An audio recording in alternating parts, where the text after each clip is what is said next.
Good morning. This is your TDT News Update. I'm Carrie Roberts. Making the news at this time.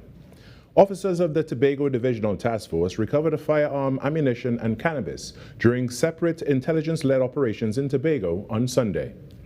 Between 10 a.m. and 11 a.m., officers searched an abandoned building at Bay Road, Bell Garden, where they discovered the firearm wrapped in a gray jersey. The weapon, bearing the marking Mansfield, was found with a round of 9mm ammunition lodged in the chamber. Both the firearm and ammunition were seized for further examination. Earlier, at approximately 8:30 a.m., officers conducting patrols along Windward Road, Argyle, found 4 packets of cannabis weighing a total of 109.71 grams, concealed behind sea grape trees. A silver scale was also recovered nearby. Investigations into both finds are ongoing. And in other news, to commemorate African Emancipation Day 2026, the Gonzales community showcased a vibrant collection of African artifacts, musical instruments, and sculptures. This cultural space provided an enriching experience for all attendees, especially young people, allowing them to connect with and celebrate the richness of African culture. According to President of the Gonzales Joint Community Service Center, Lyndon Callender, the event saw great collaborations. And here today we do a nice little display in our community. Everybody come together, went in the wardrobe, in the closet, in the tool room, and bring out all the craft work. So you could see on my right, on my left, there's plenty craft work here. We have things like the old ice maker. All right, we have our mill on the inside, and lots more. If you see, look around, you see plenty artwork. It's young people who have been trained under community development, put it together, and bring it out here today. He said that initiatives like these have helped to reduce crime in the community. Moving on to the crime, Gonzales was on top of the list. And what I can say right about now, Gonzales is a peaceful and loving place. All the youths is coming together. They are bonding, they're coming and having fun right in the Gonzales community. And I ask for all communities, let's come together and stop this crime. Put down the guns, let's go right back into sports, gymnastics, we have hockey, we have football, and much more to bring the youths together. Mr. Callender said the community of Gonzales will continue to have engaging and meaningful events leading up to Independence Day. In sport, Trinidad and Tobago continued its impressive showing at the CAC Games in Santo Domingo, with the women's table tennis team advancing to the quarterfinals and the national swim team adding 2 more medals to the country's tally. In table tennis, Trinidad and Tobago women battled back from the brink of elimination to edge past Costa Rica 3-2 and book their spot in the last 8 of the CAC Games in Santo Domingo in the Dominican Republic. Chloe Fraser was unbeaten on the day, sweeping both her singles matches, while Rian Chung battled through 5 games for the decisive point, a valuable win for the team count. In the pool, Dylan Carter touched first in the men's 50-meter butterfly final in a time of 23.43 seconds for gold. Teammate Nikolai Blackman also stood on the podium, taking bronze in the 200-meter freestyle in a time of 1:49.41 seconds. 1 minute 49.41 seconds. Trinidad and Tobago are through to the CAC Games men's hockey final, edging Venezuela 2-1. Teague Marcano scored both goals for TNT, leveling it at 1 apiece in the first quarter, then netting the winner before halftime. And that's what's making the news this morning. But joining us right now is the host of Trinidad and Tobago Today, Virmala Balkaran. Good morning, Virmala, and happy Monday. Good morning, Carrie. You seem well rested this morning. I love your energy. I am quite chipper this morning. I wouldn't. I got about. I could function in 5 hours. Yeah. You know, I realized that you can carry us both today. Like, I feel like you've rested for us both. Would you say I could carry it? Yeah, well, you know. See what you did there. How was your weekend? What did you do this weekend? This weekend I actually took it easy. You know, That's good. I was at home. I was doing some paperwork. I went to the gym. I took it easy. Yeah. Good. I did not take it easy. Indeed. I did not expect you to take it easy. I don't know if you know how to take it easy. No, I don't. And actually, you know, we had a nice long weekend here. Did you enjoy our Emancipation Day show on Friday? Oh, yes, I did indeed. And it was a really good showing, and all the groups that came together with the cultural performances were great. And it was educational as well. Yeah, our performances were really good as well. Did you like my outfit? Yes, I did like your outfit very much. Well, Carrie, I was have like, to share who's this this. Empress? Oh, look at that. You know, I'm looking to wear that again very soon. So we have to make some plans. Today, I Yeah, want to yeah, share yeah. with you is actually Clean Your Floors Day. Did you know Clean your that's a thing? floors day. Yeah. Clean your floors. As You know in, what? Yes, I can agree with this. you should clean your floors very often. Very, very often. Me are coming you from the one of chef those? industry, that was something that was key. You had to keep your, well, everywhere clean in the commercial kitchen, right? But Right. you see the floors in particular, Yeah. yeah. Very, very important. Are you one of those you need to clean every time there's like a minor inconvenience? I am a stress baker and cleaner.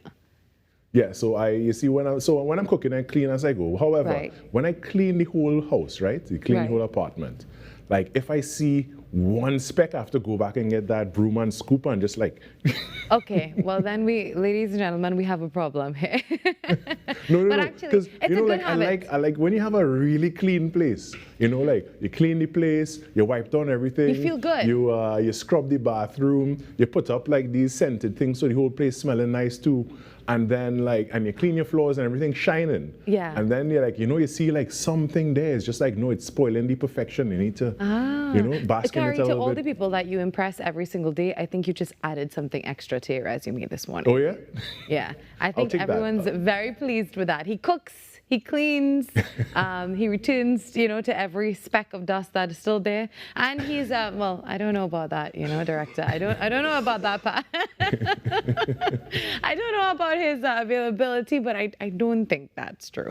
But anyway, Carrie, we have a very packed show for you today. As usual. Children are heading back to school very shortly. So on our episode of TTPS today, we're going to talk about packing your child's school bag, but it's not just a physical school bag, but it's also the emotions, involved in getting your children ready for school. So we'll talk yes. about that and so much more. All right, looking forward to it as usual, Virmala. Okay, bye. All right, thanks so much. When we come back, the Trinidad and Tobago Today morning show gets going right after this short break. Stay tuned. When it matters, we're there, reporting the news as it happens, because your world can't wait.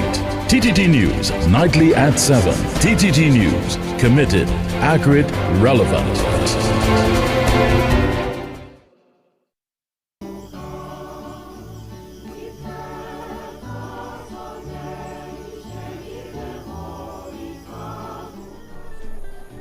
You say you like me, and that's how you move it?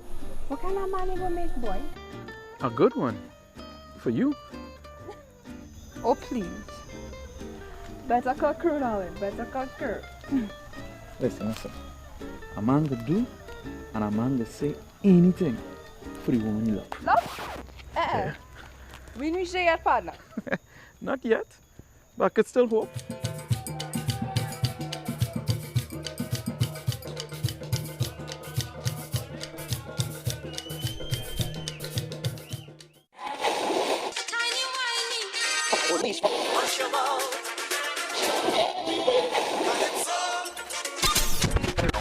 Since 1972, one sound has been living in the heart of Trinidad and Tobago, the longest running radio station in the nation. We're your holiday soundtrack, whether it's on your day off, Long drives or house limes. we are always sweet. This is music with meaning, music with memories. Music that feels like home. And it's not just the songs, it's the voices you trust, personalities you've grown with. Laughter that sounds familiar. This isn't just radio, it's tradition. It's memories. It's part of who we are. Sweet 100.1 FM, the rhythm of our identity, part of your family.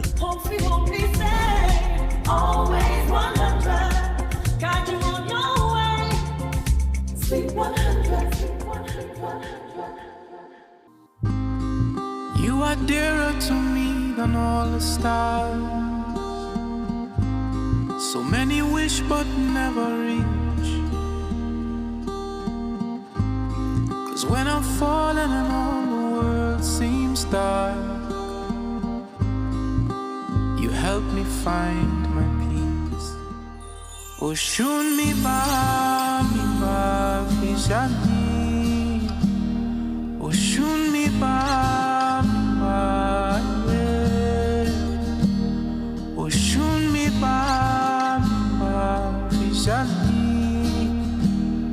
Arubita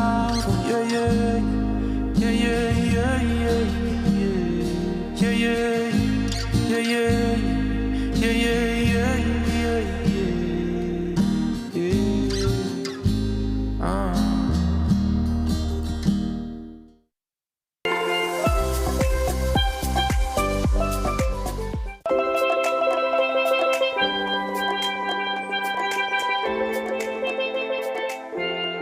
Monday, 3rd August 2026. The time now, it is 6:10 a.m. Good morning, Trinidad and Tobago and the world. I'm Virmala Balkaran, and welcome to Trinidad and Tobago Today. Did you like our billboard music this morning? It's especially done just for you, and it's good to see panist Tevin Sparky Shockness as we celebrate Pan Month. And of course, let's take a look now at what's trending this morning. While Prime Minister Kamla Prasad-Bisesa is condemning what she describes as disrespectful and divisive behavior during Emancipation Day celebrations. Well, in a statement, the Prime Minister claimed that UNC supporters, including Michelle Benjamin and Professor Selwyn Cudjoe, were subjected to booing, insults and public criticism during events over the weekend. She accused the PNM supporters of using the occasion to attack political opponents and said that such actions undermine the meaning and significance of Emancipation Day. Responding to the Prime Minister's statement, Professor Selwyn Cudjoe thanked her for her support and kind words, saying that he would continue working with the UNC to help build a better Trinidad and Tobago for all our people. Trinidad and Tobago Today reached out to Professor Cudjoe to speak with us later this week. And moving on now, an off-duty police officer has died following a road traffic collision along Siparia Old Road on Sunday evening. PC Sean Gaskill, who was attached to the Siparia police station, was killed after the vehicle he was driving collided with a Nissan NP300 before crashing into a nearby wall.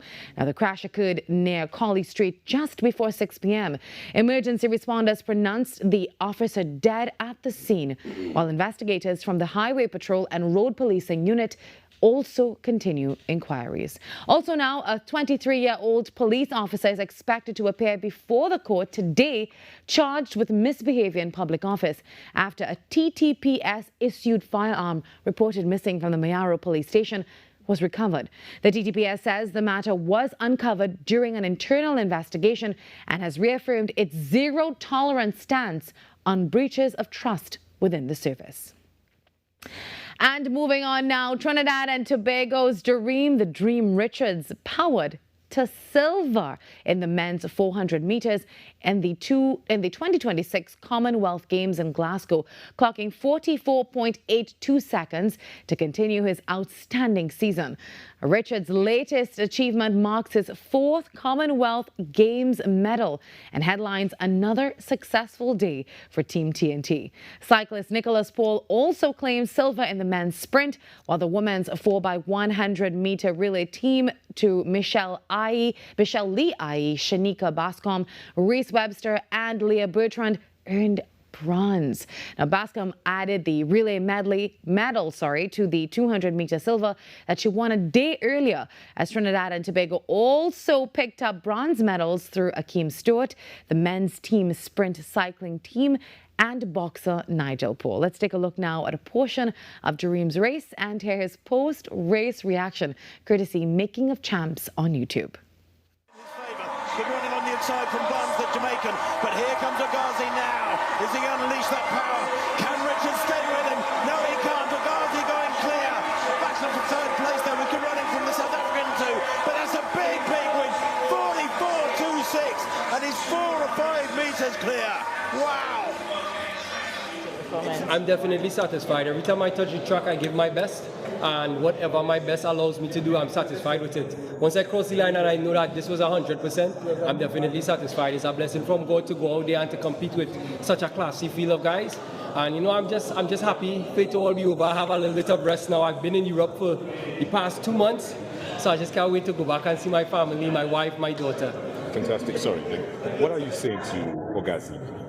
Well, I'm very proud of him. I remember in 20...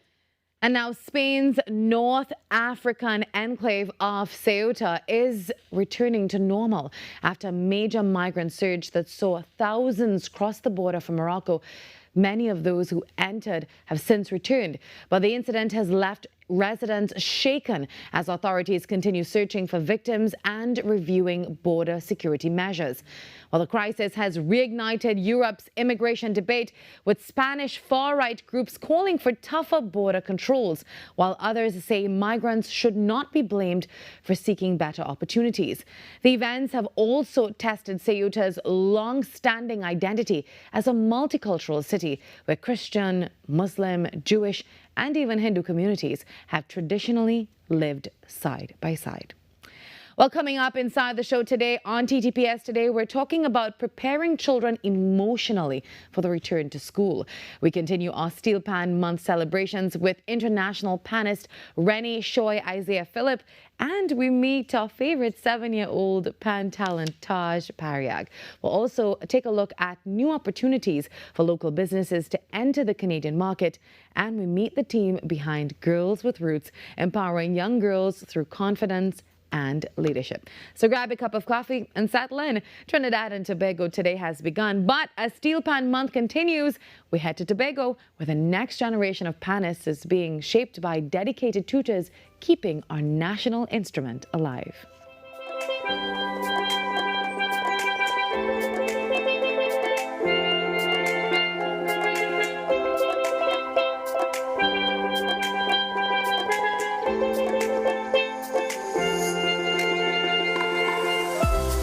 The plays that shake the arenas. The stories that move a nation. From football to cricket, track to tennis, every win, every rivalry, every headline. This is where Trinidad and Tobago come for sports. TTT Sports with Nasira Mohammed, daily at 7 p.m. Every client deserves expertise, integrity, and guidance they can trust. At Camino Realty International, we deliver integrated real estate solutions, sales, rentals, property management, and project development. Driven by excellence, transparency, and innovation, we protect value, create opportunity, and build lasting success. Because real estate isn't just about buildings. For more information on our services, log on to CaminoRealty.com or follow us on social media at Camino Realty TT. Camino Realty International, elevating lives one property at a time. I'm Renee Sion with another edition of Caribbean Week in Review.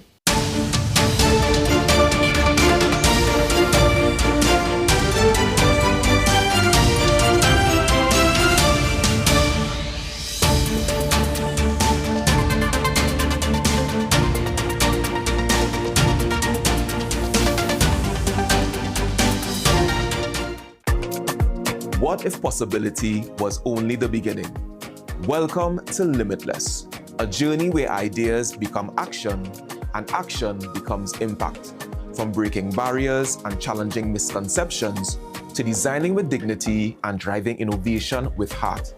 This series explores how inclusion is moving from concept to community in Trinidad and Tobago.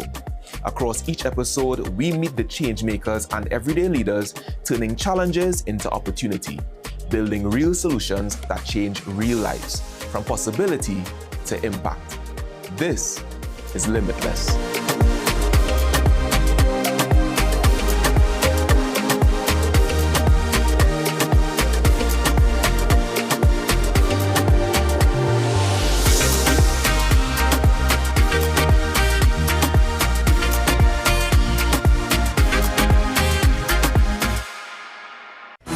Your world moves fast, so do we. TTT News brings you the people, events, and issues that matter most. Stay informed, stay ahead. TTT News, every night at 7. TTT News, committed, accurate, relevant.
Steel Pan Month on Trinidad and Tobago today. Happy World Steel Pan Day as well. And this is coming from Tobago, where a group of dedicated tutors are really keeping pan alive in Trinidad and Tobago and the world. Well, as we start the show today marks 40 days, can you believe it, since the devastating twin earthquake struck northern Venezuela, leaving more than 5,500 people dead, thousands injured, and entire communities destroyed. And while emergency relief efforts continue, the focus is now shifting to long-term recovery, rebuilding, and the humanitarian challenges that remain. And joining us now to discuss the situation is Ignacio Ruben Smith Salazar, who's been keeping us updated on developments in our South American neighbor, while also rebuilding his own life alongside his 90-year-old parents in the aftermath of this disaster. Good morning, Ignacio, and welcome to the show. Good morning, and thank you for having me, and good morning to your viewers and listeners. You know, I really can't believe it's been 40 days as we were talking off the air. I genuinely cannot believe it's been more than a month. So much has happened since then. Now, Ignacio, tell us, what is the reality on the ground for the people living in the hardest hit communities? Well, we still have people living in camps. There are two main camps in Caracas and two other camps in La Guaira, in the state of La Guaira. I myself am camping out in an apartment that belongs to a cousin of mine with my parents. But the reality on the ground is that the government is working towards rebuilding the city of Caracas, the affected areas, and also the state of La Guaira. What has happened is that we have now engaged in developing certain areas outside of Caracas to be able to allow people to afford housing and to give them housing, because there were a lot of people displaced. A lot of families suffered. As you can see from the pictures, the sediment that was underneath the soil, even though most of these buildings were pilot, they still suffer because of the fact that the sediment acts as an enhancer to the seismic waves.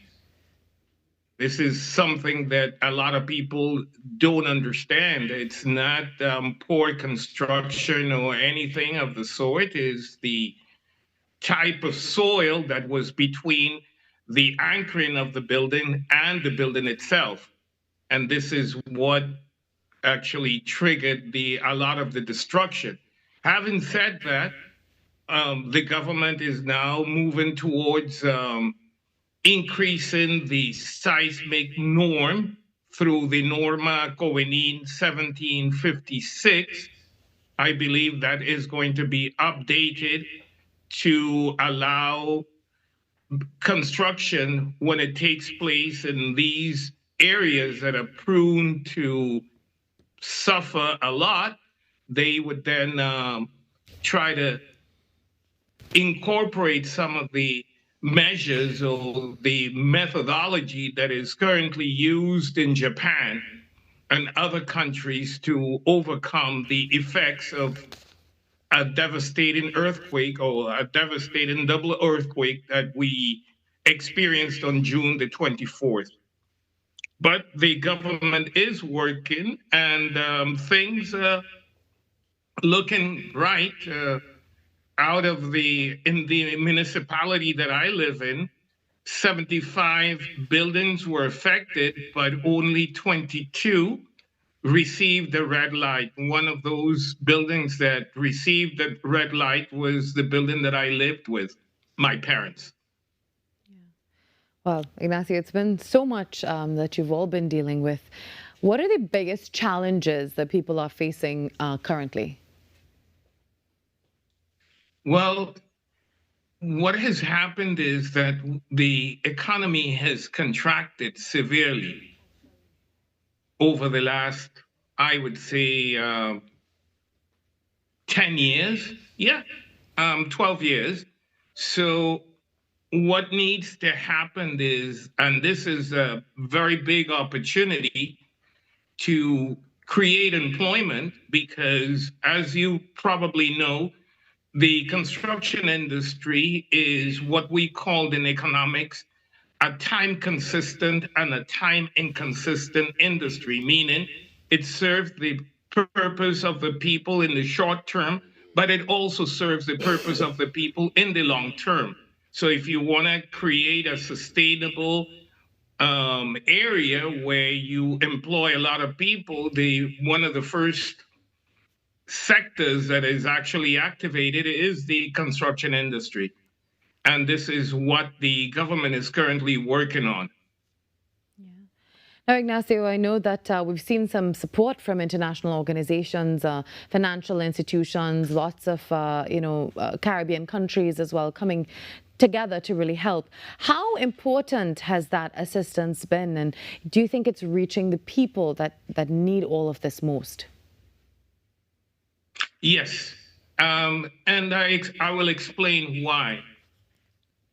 Every piece of, call it bottle of water, clothing, food items, they are all going through a special, well, I wouldn't call it a special system. They go through an auditing system that is currently being handled by KPMG. So that in itself helps a lot of how the items are distributed and who are the really recipients of these items. And this is part of what was indicated in Executive Order 14,373 signed by the President of the United States on January 9th. So everything that the Venezuelan government does is audited, and it's and they're making sure that it gets to the people that it's supposed to get to. Yeah.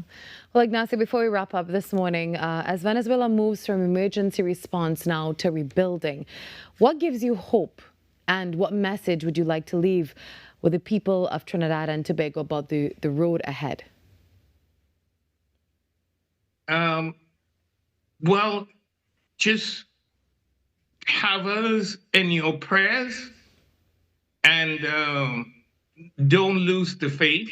Venezuela will come out strong out of this event, but just keep us in our prayers, because really and truly, everything that can be done is being done. Maybe not at the speed of what a lot of people would want to, but it's being done. Yeah. So just keep us in our prayers, and keep us in your prayers, and just stay in faith. Yeah. Also, Ignacio, how are your parents? Before I go, I have to ask you, how are they doing? Oh, they're doing great. Yeah. They're doing great. Not fully adapted to their new environment, but they're doing great. They are working towards that. Okay. Well, they're very lucky to have you as well, to help them through all of this. Well, thank you, Ignacio, for always checking in with us and giving us much needed updates. And, hopefully the next time we speak, it'll be even better news. Yes. Let's keep our hopes high. And thank you for having me. All right. Have a beautiful day, Ignacio. We'll talk to you soon. Yes. All right. Thank you. That was Ignacio Ruben Smith Salazar joining us from Venezuela this morning, giving us, again, a much-needed update on everything happening after those twin earthquakes. While we take a quick break, and when we come back, TTPS Today on Trinidad and Tobago Today.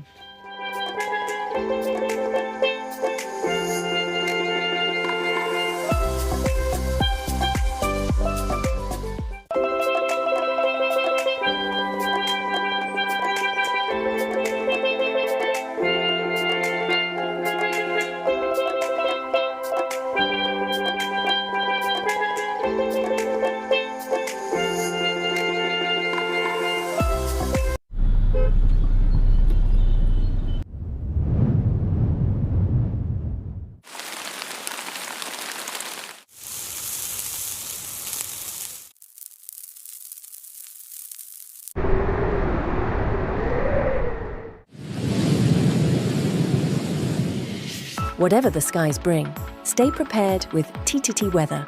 Committed, accurate, relevant.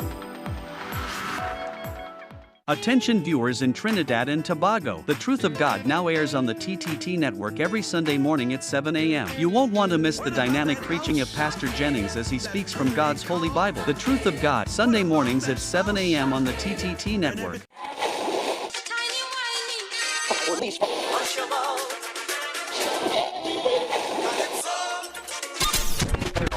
Since 1972, one sound has been living in the heart of Trinidad and Tobago, the longest running radio station in the nation. We're your holiday soundtrack, whether it's on your day off, long drives, or house lines. We are always sweet. This is music with meaning, music with memories. Music that feels like home. And it's not just the songs, it's the voices you trust, personalities you've grown with. Laughter that sounds familiar. This isn't just radio, it's tradition. It's memories. It's part of who we are. Sweet 100.1 FM, the rhythm of our identity, part of your family. Always 100, guide you on your way. Sweet 100, sweet 100. You are dearer to me than all the stars. So many wish but never reach. 'Cause when I'm falling and all the world seems dark, you help me find my peace. Oh, shun mi ba fijani. Oh, shun mi ba yeah. Oh, shun mi ba fijani. Arubita, yeah yeah yeah yeah yeah yeah yeah yeah yeah yeah. Yeah, yeah, yeah, yeah, yeah, yeah.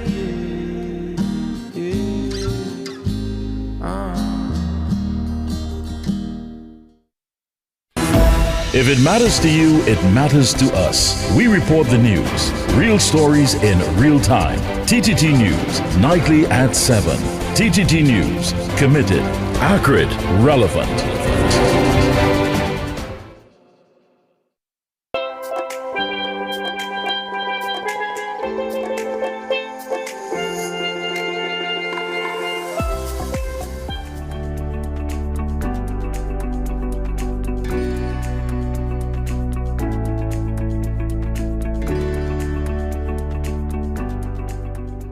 Welcome back to TTPS Today, a weekly segment here on Trinidad and Tobago Today, created in partnership with the Trinidad and Tobago Police Service. And every Monday, we sit down with TTPS Media Ambassador, Acting Sergeant Devon Jagrup to break down the law and answer your questions and really discuss the issues that matter most, from crime prevention and public safety to your rights and responsibilities as citizens. The goal is simple: to provide practical, reliable information that helps to keep you and your family and your community safe. Today's focus is packing more than a school bag, preparing your child emotionally for return to school. Good morning, Sergeant Jagrup. How are you this morning? Good morning, I'm fine. Thank you for being here. This is maybe our 5th episode, I believe. 4th or 5th, somewhere around there.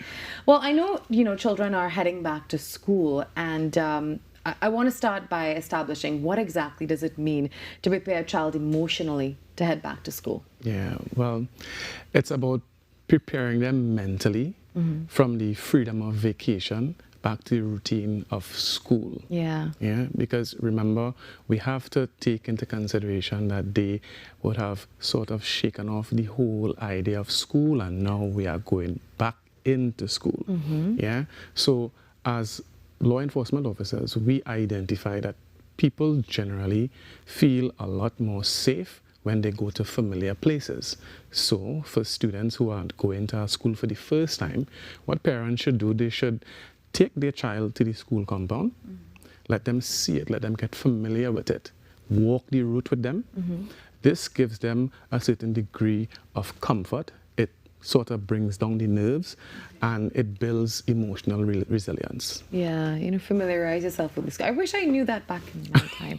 I would not have had first day jitters. Now, what signs might show that a child is anxious or worried about returning to school? Well, you have to pay attention to some of their subtle behavioral changes. For example, an anxious child might become a bit clingy, they may become irritable as well as withdrawn. Sometimes you may notice that at times the child might lose sleep or changes in their appetite. They may complain frequently of headaches or stomach aches, especially coming closer to reopening of school. So you have to encourage the child, right? Make sure that they feel comfortable and they feel safe and that it's not something that they should be overly worried about.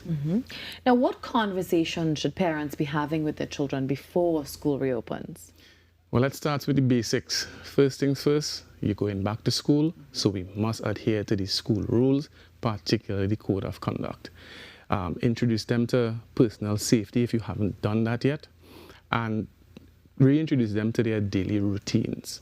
Make sure that the child memorizes their home address properly and important contact information. Talk to the child. Make sure that you remind them of peer pressure. Instituting them that, listen, it's okay to say no, especially to risky behavior like drugs, vaping, or even fighting. And ensure that they are familiar with safe spaces on the routes to school. Now let's talk about bullying. That is a huge concern. What should children know about handling it and also reporting it if something is wrong? Well, children must know that it is more important to be safe rather than silent. Yeah? Parents, talk to your children, especially when they attend school. Let them know that during recess or breaks, stay with your group of friends. Avoid those isolated places and walk away from conflict. Yeah? In instances of what I would say, if the child in particular feels that they're being bullied or they are being threatened, they should go to a teacher, report it, or to the school authority and report it immediately. Yeah. And what if you discover now that your child is the bully? How, as a parent, should you respond to a situation like this? Well, first things first, don't react out of anger or denial. Yeah, because some of these things are a reality. Address the behavior calmly but firmly. Make it clear that intimidation or harm is unacceptable. Teach the child empathy. Ask them, listen, if you were that child and you were in that child's shoes, how would you feel? That can be followed by reasonable consequences. Because as law enforcement officers, we have realized that if you don't treat with these type of behaviors early on, they may have future consequences. Yeah. Now, a huge problem that we have is that, sometimes children don't want to approach their parents. They don't feel very comfortable. Now, how can parents change that to make their children so comfortable to tell them that mom or dad, something's wrong? Well, usually children view their parents as the disciplinarians. Yeah. So you find naturally they may be apprehensive to approach their parents. So what you can do is you can change up the environment. Let them know that, listen, I'm creating a safe space for you. Yeah. It's free of judgment. You won't be interrupted. And there will be no punishment because you're being open and honest. When parents do those things, they create that environment for that child to feel more confident to confide in them. Now, let's talk about transport. Some children have to actually travel to get to school. Now, what basic safety reminders can you give to children who travel to and from school on a daily basis on their own, perhaps? Yeah, that's a reality that we experience in Trinidad. So don't ever go or leave the school compound with any stranger. Don't get into any vehicle or go anywhere with anyone that your parents didn't explicitly prearrange. Okay. Yeah. Stay on the safe route. The route that was discussed with your parents, use that route, or travel with friends where possible. If you have personal items like a cell phone or some type of electronic device, secure it, because you don't want to draw unnecessary attention to yourself, because someone might see it and want it more than you. Yeah. So make sure and secure that. As well as if along the route, make sure that you identify some safe spaces like a library or a police station where the child can go to. What about things like, trackers? What about parents investing in things like that, putting one into your children's school bag? Is that a good idea, perhaps? Well, if you have the capability or the ability to get that, you can do that. Yeah, or at least if children who have cell phones, send your location to your parents. If you're getting into a car, take a picture of your taxi. I mean, in my day, it was very different, I believe. I know things were a little bit, the communities were close-knit, but, things are changing now. We need to be extra careful. But let's head to the digital side of things now. So many children are online, and bullying is not just physical, but it's also cyberbullying and on social media. There's so much happening with our children. Now, what should parents be discussing with their children about the realities of digital media? Well, the reality is, in this case, school is reopening, so the child will not be under your direct supervision. They'll be in the school compound. So talk to the child about refraining from sharing personal details like your location, the school name, your phone number, or passwords with anyone online. Tell them to be careful of what they post because online behaviors can have real-world consequences. And that's a serious thing. So going forward, let's look at it from this perspective. Ensure that if your child feels uncomfortable by the behavior of someone online, whether it be through bullying or threats, let them block the person, save the evidence, and speak to an adult immediately. You know what I've also noticed? A lot of, maybe even the preschoolers and stuff, when parents are so happy that they would post a picture of the child in their school uniform and, little things with the sign saying, hi, my name is Jonathan and I'm at this school today and Miss So-and-so is my teacher. I think we need to start being extra, extra careful because you never know who's watching. I agree completely. And once you post something on the internet, you don't know where it can go again. So let's be mindful of what we're posting about our children as well. Now, if a child suddenly becomes withdrawn, they don't want to go to school, and it's past the tummy ache and the headache, and I have an exam today, so I think I might just be a little bit ill. When should a parent become concerned? Well, parents should notice when something doesn't seem right. If you observe behavioral changes like extreme withdrawal, a loss of appetite, a sudden drop in grades, or even a dropping of friendships that they would usually enjoy. If behaviors like that persist for, I'd say, in excess of 2 weeks, then you need to take action immediately. Talk to the child's teachers or their guidance counselors or even healthcare professionals because you want to address small problems before they turn into a major crisis. Yeah. Now, before we go, Sergeant, what are your top 3 reminders for parents as they now prepare their children for this new school term? Well, be aware. Pay attention to changes in your child's mood, their behavior, and their habits. Also, be accessible.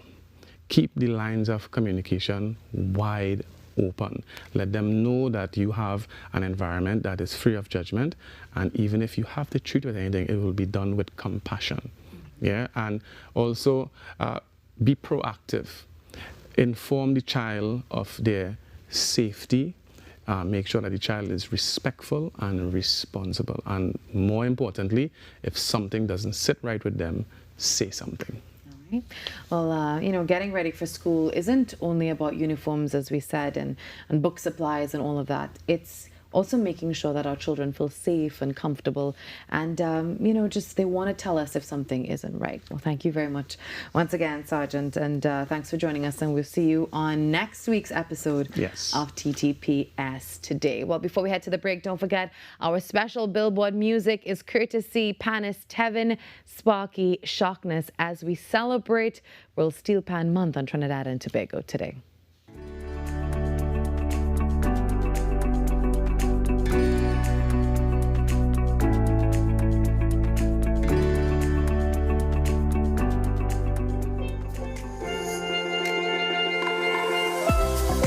Every client deserves expertise, integrity, and guidance they can trust.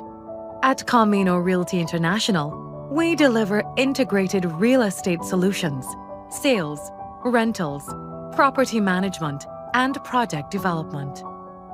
Driven by excellence, transparency, and innovation, we protect value, create opportunity, and build lasting success. Because real estate isn't just about buildings. For more information on our services, log on to CaminoRealty.com or follow us on social media at Camino Realty TT. Camino Realty International, elevating lives one property at a time.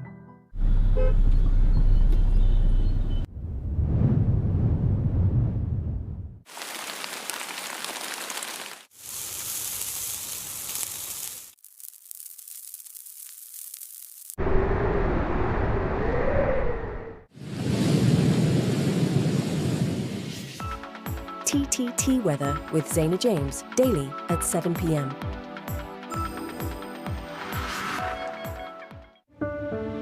Resilient, brave, worthy. 12 majestic women, 12 majestic journeys.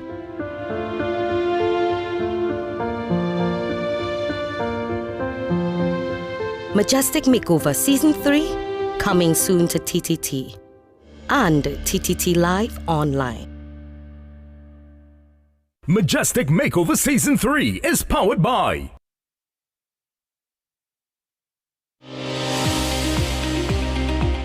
There are a number of risk factors for heart disease, so a lot of attention has to be put towards preventive cardiology. What can we do to reduce the burden due to all these risk factors? Hypertension, diabetes, cholesterol, need to stop cigarette smoking, you gotta get people exercising. Be viewing Caribbean Medical TV on this station.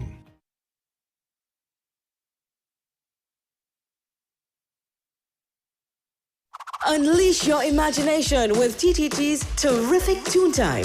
Join us as we stop evil geniuses from taking over the world from Super Z. Or hop on board for a journey into outer space with Galaxy Kids. Be a part of our quest to save the forests alongside our robot pals from Bugs Bot Ignition. Or let's go exploring with Duda and Dada. Catch Terrific Toontime weekdays at 4:15 p.m. and Saturdays from 9 a.m. It's fun-filled adventure with Terrific Toontime right here on TTT.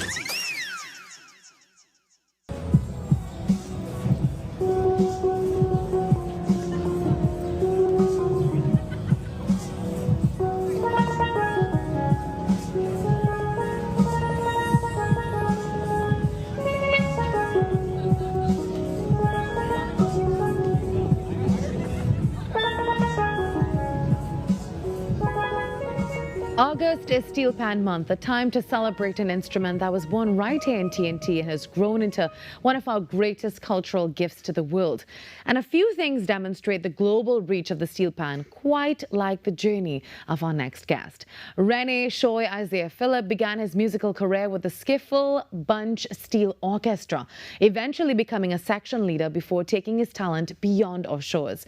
And since moving to the US, he has built a career as a solo panist, performer, and music producer, taking the sound of pan into major venues and performing for audiences that have included Serena Williams, Tina Knowles, Berry Gordy, and Anderson .Paak. Well, this morning, as we celebrate our national instrument on Trinidad and Tobago Today, Shoy joins us via Zoom to talk a little bit about his journey, his relationship with the pan, and what it means to continue carrying a piece of TNT wherever he performs. Good morning, Shoy. How are you?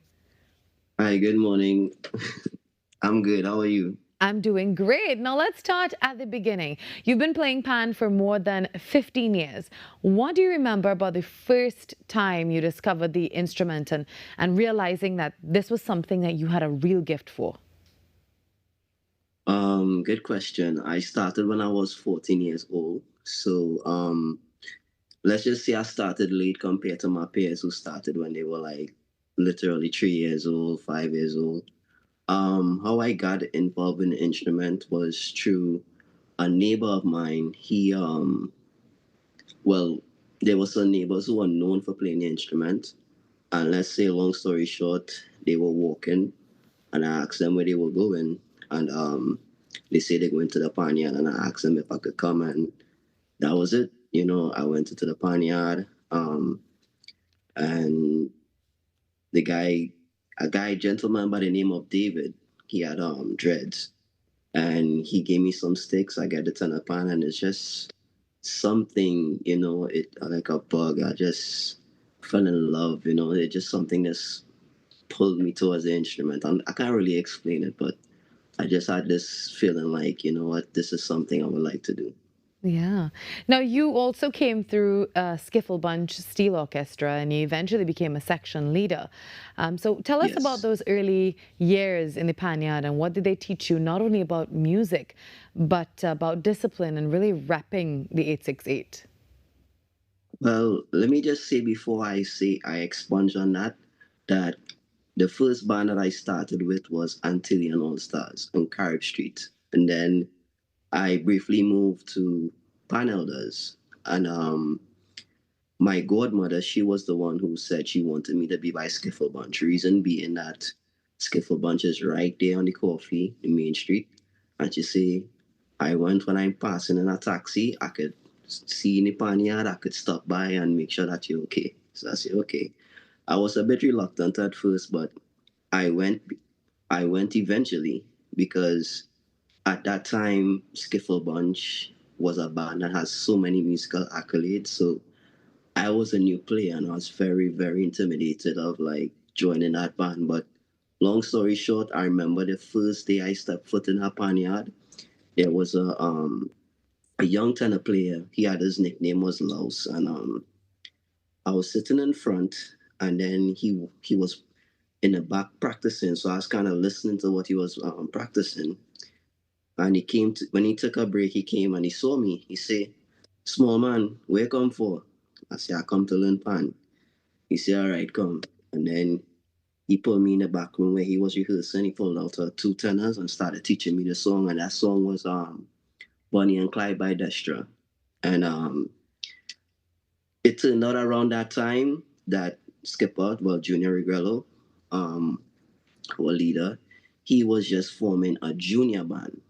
So shortly after, when I was learning the song, I saw some of my schoolmates, some of my schoolmates that were in the same program, and I was, it was surprising. So it made me feel like I was right at home. So long story short, we had the junior practice, and we stayed until the senior practice. And it was only when I heard the state side, it was a certain sound the band produced, and the cleanness of the music, it just made me want to learn and be a part of this. And I said, you know what, this sounds great, I would like to be a part of this. I know you moved to the US as well, and I have to ask you this. How was it performing for audiences like Serena Williams, Anderson .Paak, and also I heard that you performed at Walt Disney in Los Angeles. So tell us about that experience and what it has been like for you taking Steel Pan to every corner of the earth as much as you can so far. Yeah, it's very first let me just say that the cover of songs that I do not just calypso, reggae, and soca, right? When I first started, I'm not gonna lie, my first repertoire was a whole bunch of calypso and soca.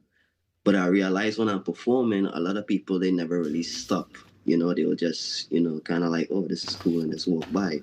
But when I started to play songs like, for example, like Chris Brown, or I started to play like, T-Pain, or whatever songs that's popular or current, people would stop and I would get a way bigger response. So long story short, how I got that gig for Serena, it was through my very first gig when I just started in 2017, because I took a brief break when I first moved to the US. And when I moved to Los Angeles in 2016, when I got back to steel pan and I really started to like build myself. And long story short, the very first gig I had, this guy came up and he said, my daughter's getting married. I would love for you to play at her engagement party and a wedding. And turns out that she was also one of the exec in Serena Williams' charity, which is the Yatende Price Foundation. And yeah, she reached out to me and asked me if I was available. I didn't even know it was for Serena Williams. I just showed up like a regular gig. And then someone said, "Oh, that's for Serena Williams." I was like, "What? Come again?" She said Serena Williams. And she was really cool. It was her daughter. There's a video of them dancing while I'm performing. I wish I had been more diligent and get footage, but I was just so like starstruck. I was just like, "Oh, this is Serena Williams, man." And she was really cool. She really enjoyed it. So yeah, as you should. You should really enjoy that. Shoy, we're so proud of you. We're so grateful that you're taking steel pan everywhere. And thank you very much for all that you're doing for a wonderful instrument. I want to thank you so much for joining us this morning. Hopefully you can be back with us at some point in time to continue telling us all about those experiences. But for now, thank you for kickstarting Steel Pan Month with us on Trinidad and Tobago today. We'll talk to you soon. No problem. No problem. Thank you so much for having me. Have a great day. That was Rennie Shoy, Isaiah Phillip, joining us from the United States and reminding us that every time our instrument is played in another country and someone hears the sound for a first time, a little piece of our history, our creativity, and our culture, it all travels with it. While we take a quick break, Carrie is up next with the Major Network News. When I come back inside hour number 2, the show continues on Trinidad and Tobago Today.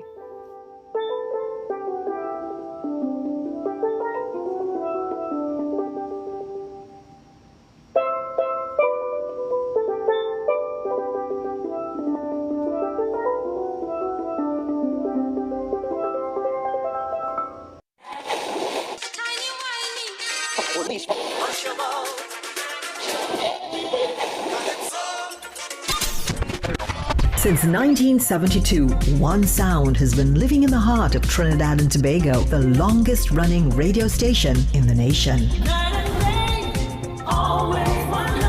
We're your holiday soundtrack, whether it's on your day off, long drives, or house limes. We are always sweet.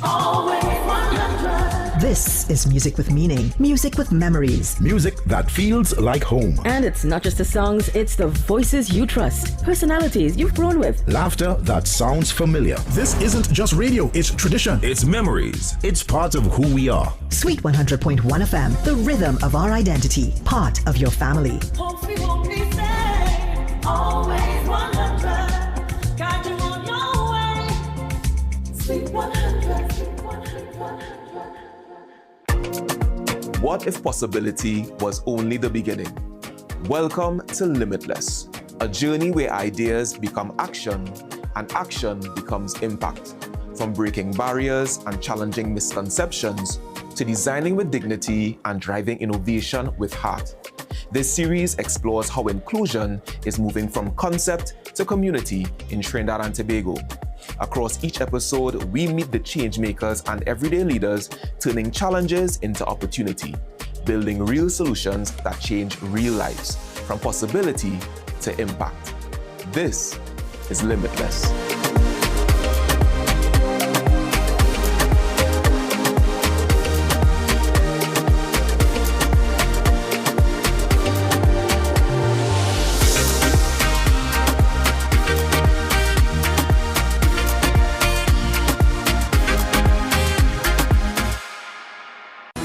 Your stories, your communities, your country. TTT News is everywhere, on the ground, across Trinidad and Tobago, and on every smart device. TTT News, nightly at 7.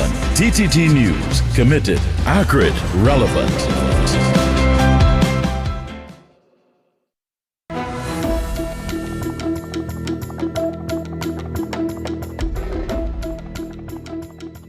Good morning. This is your TTT News Update. I'm Carrie Roberts. Making the news at this time. The Veronica Roach Legacy Project Lacano Improvement Center recently staged Sounds of Freedom, a fundraising concert aimed at supporting its ongoing initiatives. Director of Communications and Marketing, Dr. Charisse Navarro, explained that through initiatives like these, the foundation, which began in 2022, raises funds to assist their community. And it was begun by my mom and her siblings as a way to honor the work that was done by my grandmother, Veronica Roach, in the area and to continue her legacy. So here at the center, we are very much for Lacano and the Lacano people, and we offer a lot of free activities and events for people of the area, from free medical clinics to free giveaways once a month to events for seniors. We do movie days for children, and the list goes on and on. Once a month, it also transforms into a venue for vendors in the area to sell their wares. Monthly marketplace event is called the Marketplace, and it works as a fundraiser for the center as well as a space for people from Lacano to come and sell and create multiple sources of income for themselves. So Lacano vendors get free spaces to come and sell their goods or whatever they'd like to do. As the Veronica Roach Legacy Project Lacano Improvement Center continues to assist members of their community, members of the public are encouraged to donate items, services, or lend their time, as all proceeds go toward empowering the community. In other news, Pennywise Cosmetics Limited hosted its inaugural 5K walk, run, and care fair on Sunday morning at the newly opened Pennywise Plaza in Trin City. Participants came out in their numbers to run for love, engage in wellness activities like massages and health screenings, and to partake in some goodies. A representative of Extra Mile Events, Shamira, tasked with ensuring that the race was executed smoothly, gave a breakdown of what the day's proceedings entailed. This is geared towards ensuring health, encouraging health, and having all those aspects present at the event. Our role here as an event management company is to make sure that our participants are safe on the roadway, they know where they're going, they're making sure they're hydrated. We want to make sure that they have a premium experience. After they proudly crossed the finish line and received their medals, some runners opted to recharge. However, others had enough energy left to share jingles with the crowd. They got things for your hair, for your skin, for your lips, and your beautiful eyes. Girl. That was a classic. In sport, Guyana Amazon Warriors successfully defended their Global Super League crown, securing back-to-back titles with a thrilling victory over the San Francisco Unicorns.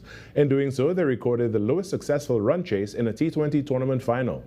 Amazon Warriors chose to bat first in the final of the Global Super League final against the San Francisco Unicorns, but slipped to 25 for 5 inside 7 overs, Peter Siddle claiming 3 wickets for the Unicorns. Anirudh Emmanuel then ripped through the middle order, leaving them staring at an all-out score near 30, until Dwayne Pretorius and Matthew Ford added 41 for the 9th wicket, Ford's 28 lifting the total to just 85. In reply, Oliver Peak led the Unicorns chase, but twin strikes from Mohamed Nabi and Imran Tahir left Unicorns needing 14 with 1 wicket remaining. They fell 7 runs short. Last man Callum Stowe was run out by Shimron Hetmeyer, sealing the Amazon Warriors' 2nd title in 3 years. And that's what's making the news at this time. When we come back after the break, it's hour number 2 of Trinidad and Tobago Today with Virmala Balkaran. Stay tuned.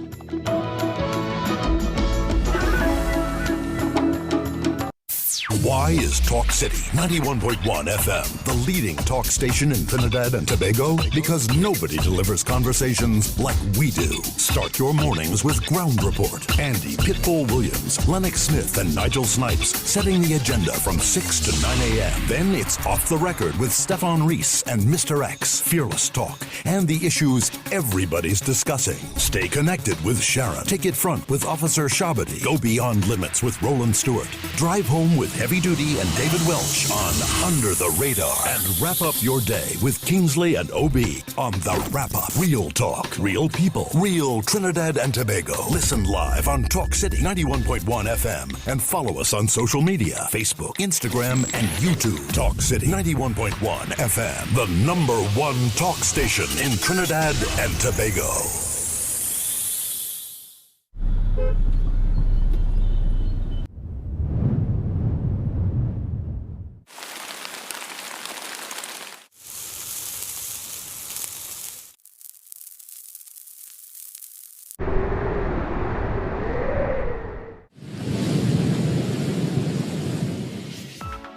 TTT Weather with Zaina James, daily at 7 p.m.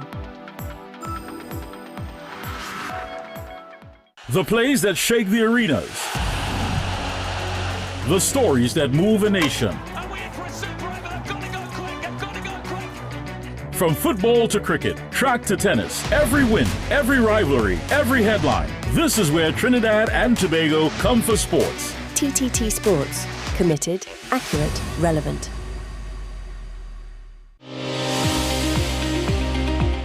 There are a number of risk factors for heart disease, so a lot of attention has to be put towards preventive cardiology. What can we do to reduce the burden due to all these risk factors? Hypertension, diabetes, cholesterol, need to stop cigarette smoking, you gotta get people exercising. Be viewing Caribbean Medical TV on this station.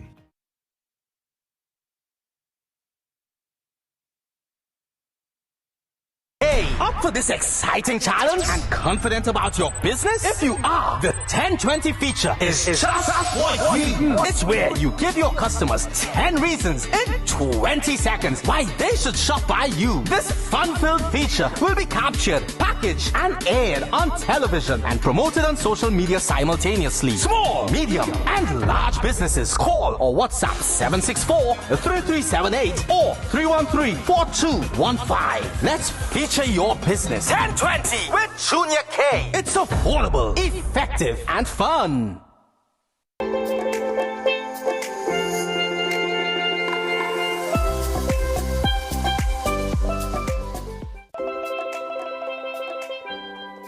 Welcome back to hour number 2 of Trinidad and Tobago Today on TTT.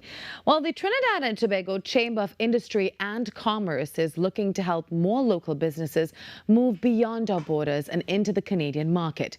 From August 27th to September 2nd, the Chamber's Beyond Borders Canada Trade and Investment Mission will take participating companies to Toronto with a program that goes beyond traditional networking. Businesses will receive export preparation, curated meetings with Canadian buyers and distributors, exposure at the Trinidad and Tobago Festival, access to potential investors and market intelligence aimed at turning introductions into actual commercial opportunities. And with registration closing soon, we're joined now via Zoom by Dr. Vashti Gaideen and Managing Director of Trinidad and Tobago Festival, Petronilla Marchand. Good morning, ladies, and welcome. Good morning. Good morning. How are you both this morning? How are you both this morning? Yes. Everything's good. Very good morning. Great. So let's start with you, Dr. Gaideen. Let's establish the bigger picture first. Why Canada, and why does the Chamber believe that this is the right time to make a deliberate push to get more Trinidad and Tobago businesses into that market? Sure. Thank you for having us this morning. Why Canada? The Trinidad and Tobago Chamber normally conducts surveys with our members, and this has been a priority market for our members for more than 3 years. So it took us some time to plan it, and we were very deliberate, ensuring that we get the right partners on board. And why Canada again? We have been trading with Trinidad and Tobago, have been trading with Canada for centuries. Even before both countries attain independence. So it seems like a natural fit. Now, when we hear about trade missions, ladies, quite often we hear about it, but this is being described as a complete market entry program, I believe. Now, what is being done differently to ensure that companies aren't simply just, traveling and networking, but they're also returning home, with something tangible as well? Sure. So in order to get something tangible, it's all about your preparation, doing your homework before.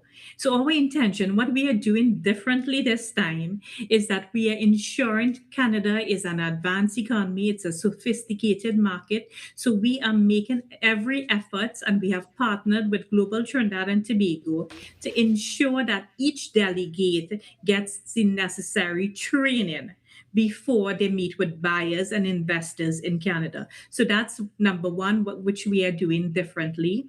And it's a three-prong approach to entering this market. So, and first and foremost, we have timed it significantly when Petronella will be hosting Trinbago Festival. It's a 3-day. She will give you much more details on that. So once you delegates will get the opportunity to showcase their products. Secondly, we are arranging business to business meeting for each delegate. And thirdly, it's an investment forum as well. So whereby delegates would be exposed to Canadian investors from the diaspora who is interested in doing business in Trinidad and Tobago. All right, let's talk a little bit, Petronella, about the Trinbago Festival. Now, I know that this reportedly attracts around 70,000 consumers annually, and also participating businesses will have access to the Trinidad and Tobago Pavilion. So let's talk about the Trinbago Festival. Tell us all about it, with regards to this discussion this morning. Hello, good morning, and thank you for having us. Trinbago, we're going to be celebrating our 5th year in Canada, and 2022 Trinbago Toronto came around to celebrate our 60th anniversary. And it's really about Trinidad and Tobago, our culture, our culinary, our business, and our diaspora. And 5 years, we have approximately 70,000 attend to our 3-day Trinbago event. So this is really a really great space for businesses to come to Toronto. We are a very, very big diaspora, and not Trinidadian Tobagoers attend the event. Everybody come out to the event. So this is a great space for T&T Chambers to come up. Yeah. Now, Dr. Guiding, one of the major components is 5 pre-arranged meetings with qualified importers. Correct me if I'm wrong. How are those businesses being matched, and what work is being done beforehand now to make sure that those meetings are commercially relevant? Sure. So I have to again stress the level of homework that is being done here in preparation. So each delegate has to give us a company profile. Again, we're going to be guiding them in terms of how they do this company profile. It will be shared with the consultant on the ground through Petronella's company, and they will facilitate the necessary B2B meetings. Again, we will have pre-meetings to ensure that each delegate is matched with a significant buyer. Mm-hmm. Yeah. Now, when we talk about exporting food and agricultural products, and getting the product into Canada is only one part of the equation, as you would agree. What are some of these standards around consistency in packaging and labeling and volume and food safety that local producers really need to be prepared to meet? That's an excellent question. So what we are also partnering with NAMDEFCO. So it's not just approaching it from a firm perspective, but also having the relevant state agency on board. We also have a member of the chamber who is a Canadian, Trini Canadian. She will be working. She's contracted to work with, once the firm is willing to contract her, she will work with the firm, the company, to ensure that they have the correct certifications. Also, we are engaging a distributor to do a webinar with food and beverage, fresh produce manufacturers, as well as anybody else who's interested in the Canadian market in terms of food and beverage, agricultural products. That webinar will be hosted 2 weeks before the event, and they will walk you through the ins and outs of breaking into the Canadian market. Mm-hmm. Now, Petronella, for a Trinidad and Tobago business coming to the festival for the first time, what separates the companies now that simply get attention for a few days from those that are able to really turn that exposure into something long-term or longer term, I would say? Well, when the delegates attend Trinbago Toronto, again, like Mr. Guy, we will connect with the local distributors and business partners in Toronto. The whole idea is for everybody to create those relationships. And like we said, we have a very, very dynamic diaspora. And one of the things that there are already businesses that do business in Toronto. There are major companies like Bermuda Cricks, Chubby, a lot of different companies already have products on the ground. So this is really, really a good fit. The ability to, create a long relationship is very, very important, and it could definitely happen. Now, Dr. Guardian, for a small or medium-sized business, a company watching this morning, what would you say to a business owner that's asking, how do I know whether I'm ready to make this investment to attend this event? First and foremost, give us a call. We have a checklist. We'll do a one-on-one with you, walk you through. And it's important. We have been talking about manufacturers, but also a big component of this trade mission, it also includes services. And this is an area of focus for us. And we have a team of people at the chamber who will walk through each delegate in terms of, it's a checklist to see if you are export ready. Mm-hmm. And Petronella, ultimately, what do you want Canadian consumers and investors to really discover about Trinidad and Tobago businesses through this year's Trinbago Festival? What is really the important to understand just important the market is just coming to Toronto and Canada. I think a lot of businesses or anyone, when they come to Canada, they figure it's a smaller market, but it's not. There's so much opportunities here in Toronto, in Canada, for businesses. Again, I keep saying that we have a very, very dynamic diaspora who's very engaged. And what the most important part is, like, I'm a first generation. I came to Canada when I was 10 years old. My children and my grandchildren are born here. The second, third generation, we are very, very connected. This is where they can meet them, get their product, come back, how they want to do it. It's a very, very, very important connection. Yeah. Finally, I know, ladies, that registration is closing very soon. So who should seriously be considering attending, and what does a business need to do right now to ensure that they are part of the delegation? Sure. So you first and foremost, get in touch with us at 637-6966. Talk to Rhoda at extension 1301. Also go to our website, chamber.org.tt. There's a landing page that gives you all of the information, and give us a call. We will walk you through that process to determine if you are the right fit, and we will take you through the process. Well, thank you, ladies, very, very much for joining me this morning. Have a successful mission, and we certainly be looking to see what new doors that this mission will open for our new businesses and local businesses, I would say, and hopefully how those opportunities translate into sustainable exports and growth for Trinidad and Tobago. Have a wonderful day. We'll talk to you soon. Yes. Thank you. Yes. Thank you. Take care. All right, bye-bye.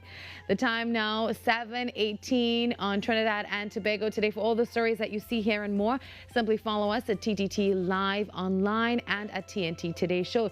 If you want to contribute to the show in any way, all you have to do is send us an email at tttoday@ttt.co.tt, and you can be a part of the conversation that's shaping our nation. All our social media platforms are on the screen for you now. Follow us everywhere. We post content throughout the day, and we love when you engage with us as well. Don't forget, our pan music on our billboard is courtesy of panist Tevin Sparky Sharkness, as we continue to celebrate Pan Month on Trinidad and Tobago today.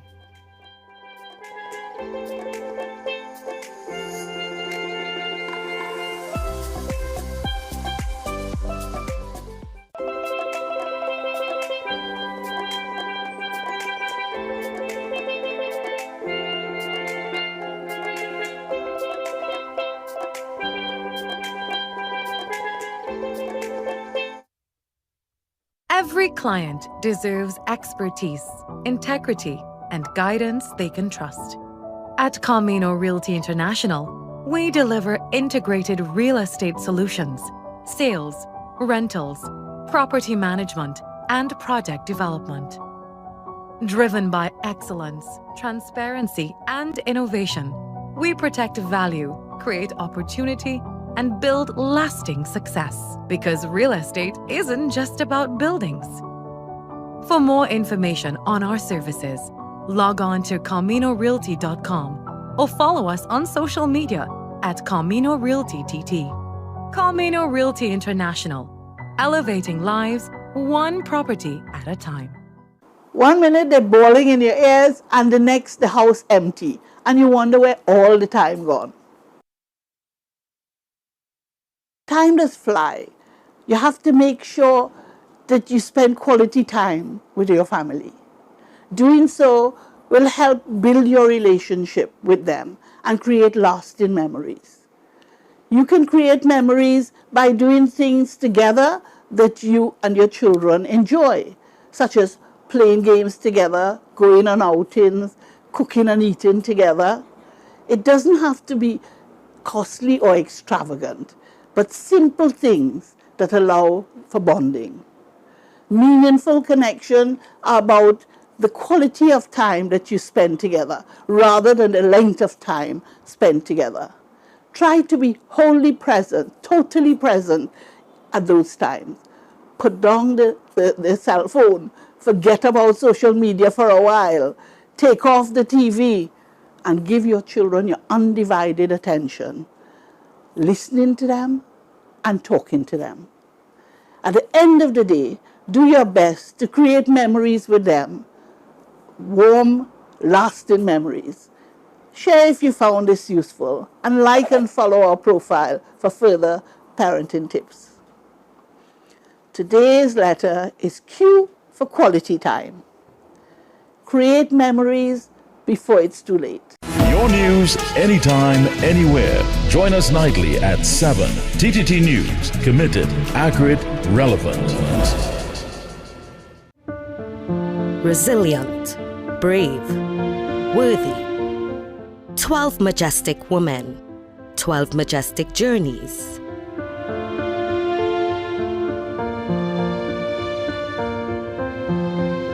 Majestic Makeover Season 3, coming soon to TTT and TTT Live Online. Majestic Makeover Season 3 is powered by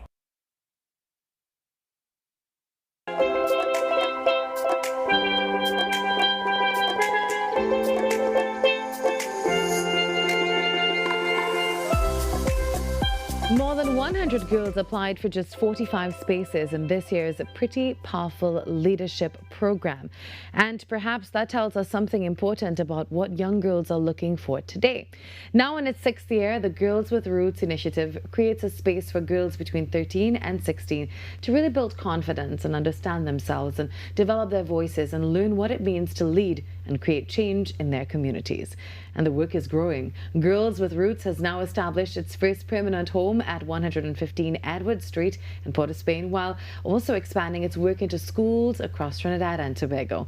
And this morning we're joined by Director of Marketing and Communications, Janetta Charles, and Creative Director, Deandra Wilson, to talk a little bit about the Pretty Powerful Leadership Program and what they're learning from the girls themselves and why investing in girls can ultimately strengthen entire communities. Good morning, ladies, and welcome. Good morning. And thank you for all the great work that you've been doing. I must say that you've really tapped into something pretty powerful for lack of a better phrase. No pun intended, or maybe pun intended. So for people who don't know Girls with Roots, why does it exist? So Girls with Roots, we've been existing since 2015. Wow. And at the base of it, there's a belief, and that's leadership belongs in the life of a girl before they even arrive at adulthood. And so by investing in them at this age, we're equipping them with the skills, the confidence, and even the character so that they can lead their own lives as well as positively influence society. And well, we do this through transformational programs, creating safe and supportive spaces, mentorship opportunities, and really creating this sisterhood where the girls can feel, supported, and though they have persons alongside them who can journey with them through their lives. Now, Pretty Powerful as well just wrapped up, I believe, last Thursday. So tell me a little bit about this year's program. Well, as you mentioned, it was a really special one for us because especially in Trinidad and Tobago, we would have hosted it at our own location. But we had over 100 applicants and only 35 girls we could have accommodated.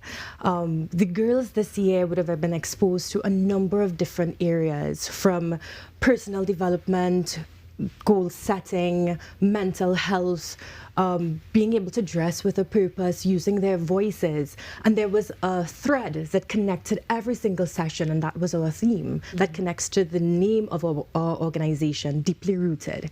And Deeply Rooted is really, if you think about it, a tree, it cannot bear fruit, it cannot offer shade, it cannot hold the earth together if it's not grounded. And it's very similar for our girls. We want to ensure that they're grounded so that they can stand firm in themselves, so they can do what they need to do for themselves and for our societies. Now, this year you hosted the Trinidad program at your very own space. So tell me, what was that like? That must have been absolutely profound. Of course, and I think it's a visible marker of our growth. The space itself is it's where we want the girls to come in and feel like you belong in this room. It was designed especially for them, and so having them there, I think that, you know, it's yes to celebrate the achievement, but we saw the fact that the girls were able, they felt more comfortable to be themselves, and it really supported, I think, the impact of the program. Yeah. Now, Pretty Powerful runs throughout the Java, but you also run Girls Meet, which is a year-round program. Yes, it is. So where does that come in, and why start with girls as young as 11 or 12? Yeah, so I can take that one. Girls Meet started about 3 years ago, and we believe that, as Janetta reiterated, leadership starts from as early as girlhood. So we believe that getting to access girls at such a young space in their life and stage in their life is so important to enhancing and nurturing their leadership skills, as well as just peer leadership as well. We want to ensure that girls are able to lead one another and participate in leadership activities within their own environment and among their peers. So from as early as Form 1 at Mason Hall Secondary, the girls are able to access this type of safe space in their own school. Yeah. Now, do you have a girl that stands out to you, you know, someone that you've watched grow through Girls Meet? Yes, the valedictorian for this year at Mason Hall Secondary is actually someone who has participated in Girls Meet since Form 3. She, you know, really reiterated how impactful the program was for her growth, her success, and her ability to champion her path forward and to be able to establish who she is and, you know, where she wants to go in the future based on some of the experiences she had throughout the program. And also, it's not just the girls. I understand that you also run a support group for their parents. Yes. Now, so after you answer this question, we have a video that we're going to take in, I believe, with a conversation between a father and a daughter. But why did this become necessary? So it's so important to support the parents that are caring for and raising these future leaders as well. People think about the girls themselves, which is extremely important. We're equipping them, but it's important to support and equip the parents. Sometimes they have their own challenges, or they are trying to navigate the world of adolescence with their teen, and it's so good to have you know, other parents that you can lean on, as well as just being provided with resources that can help them become, you know, better parents for their adolescents. Well, let's take that video in right about now. You like any boys? No. That is concerning to me. Oh, come on, be truthful now, man.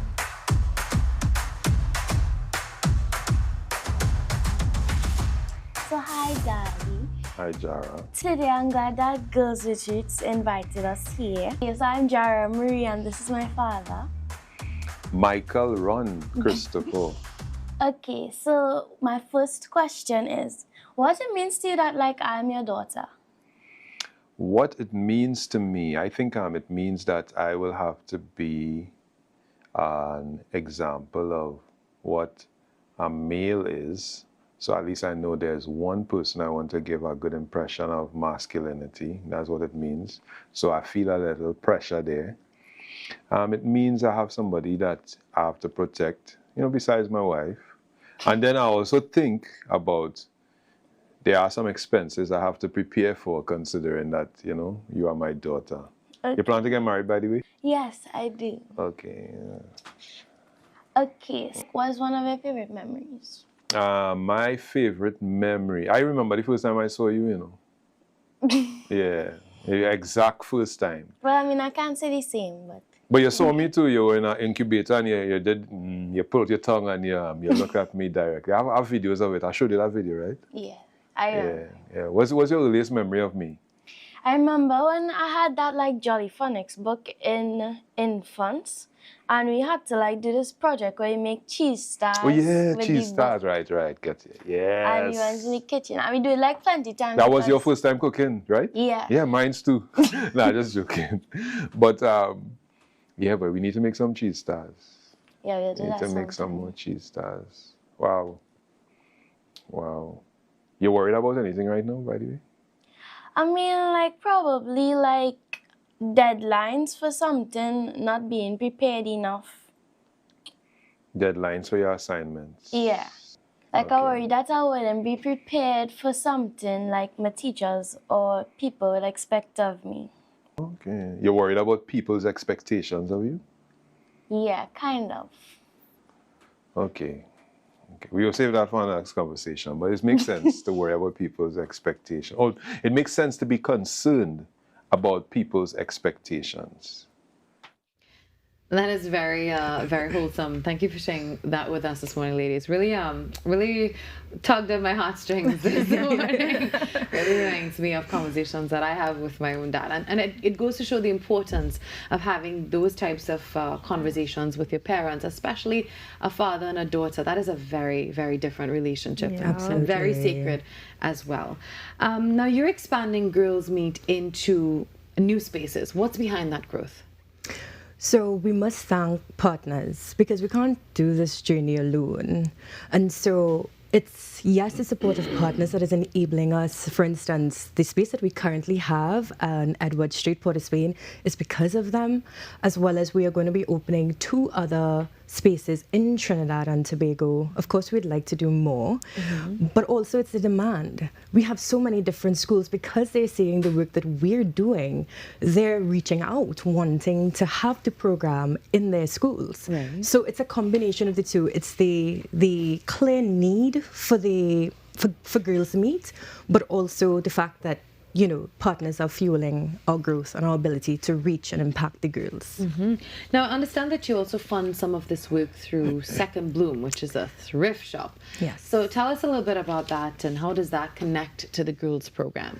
Yeah, so at our location, we do have our thrift shop, Second Bloom, and Second Bloom, it's thrifting, where if you have clothing that you used to love but it no longer serves you, you can bring it, and we would, of course, check it out and everything, but we will resell it at a reasonable cost, and the money actually comes back into funding our program.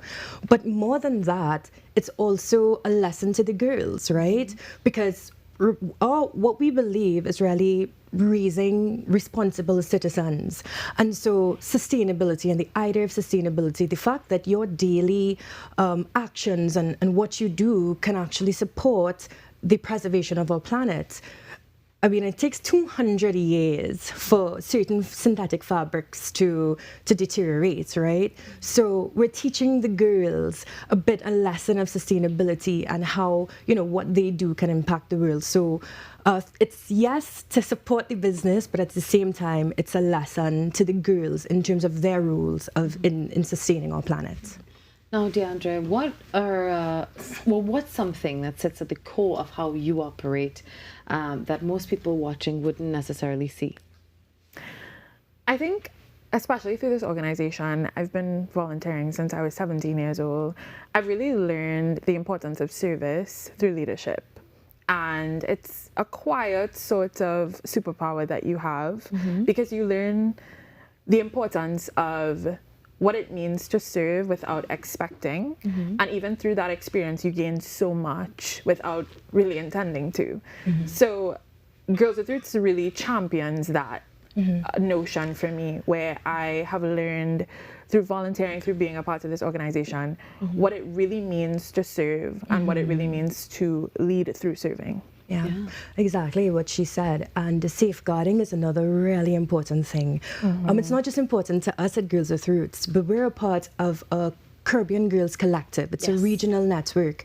And safeguarding is this thing where it's a practice and it's a culture of protecting our girls and ensuring that the spaces that they enter into, they are protected. We also champion organizations to do that. So for instance, for a pretty powerful program this year, a simple thing as ensuring that our volunteers provide references, certificates of character. Our parents are not just the pick up and the drop off, but also we ensure that we know them. We know the vehicles that they come in. We ensure that they leave with them. At the end of the day, we put out a poll to ensure that the girls reach home safely. Safety is really important, and them creating personal boundaries as well. Yeah, creating boundaries. I do.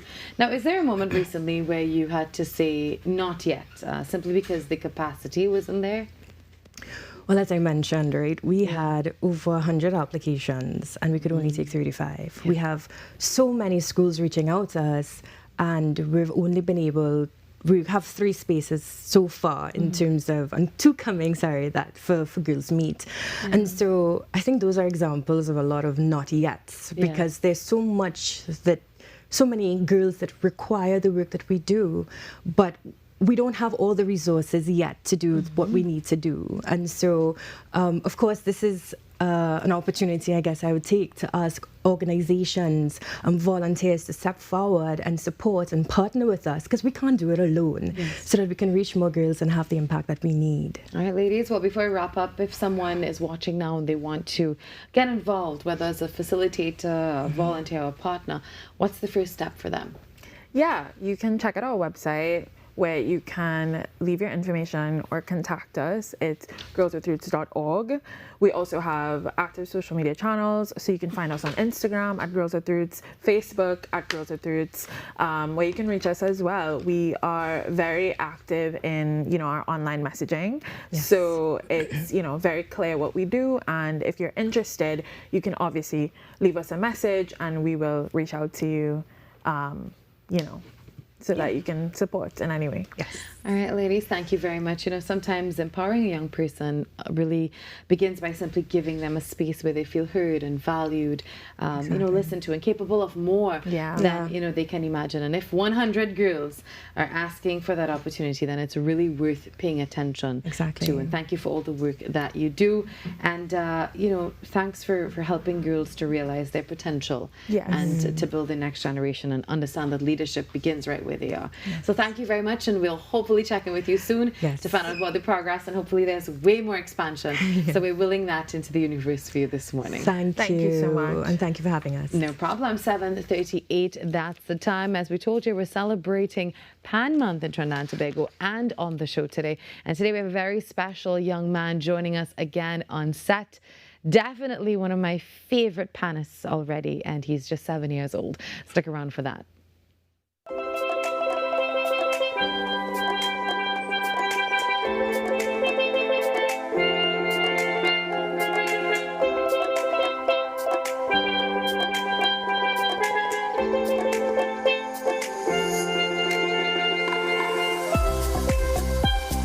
Attention viewers in Trinidad and Tobago. The Truth of God now airs on the TTT network every Sunday morning at 7 a.m. You won't want to miss the dynamic preaching of Pastor Jennings as he speaks from God's Holy Bible. The Truth of God, Sunday mornings at 7 a.m. on the TTT network. Every client deserves expertise, integrity, and guidance they can trust. At Camino Realty International, we deliver integrated real estate solutions, sales, rentals, property management, and project development.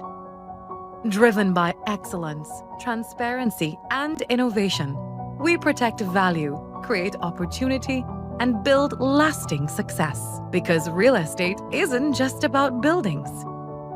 For more information on our services, log on to CaminoRealty.com or follow us on social media at Camino Realty TT.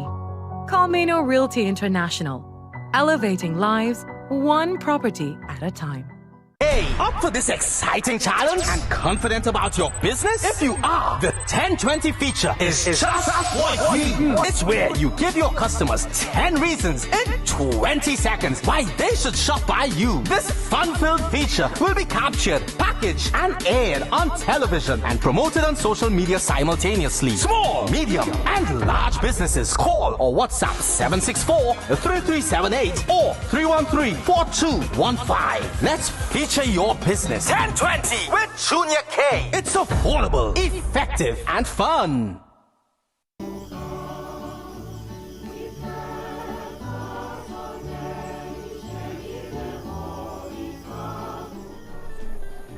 You say you like me, and that's how you move it?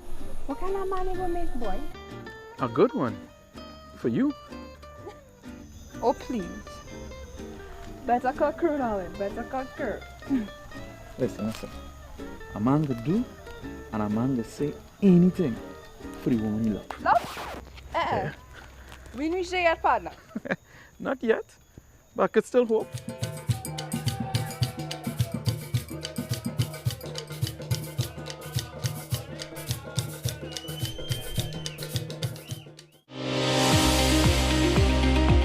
There are a number of risk factors for heart disease, so a lot of attention has to be put towards preventive cardiology. What can we do to reduce the burden due to all these risk factors? Hypertension, diabetes, cholesterol, need to stop cigarette smoking, you gotta get people exercising. Be viewing Caribbean Medical TV on this station.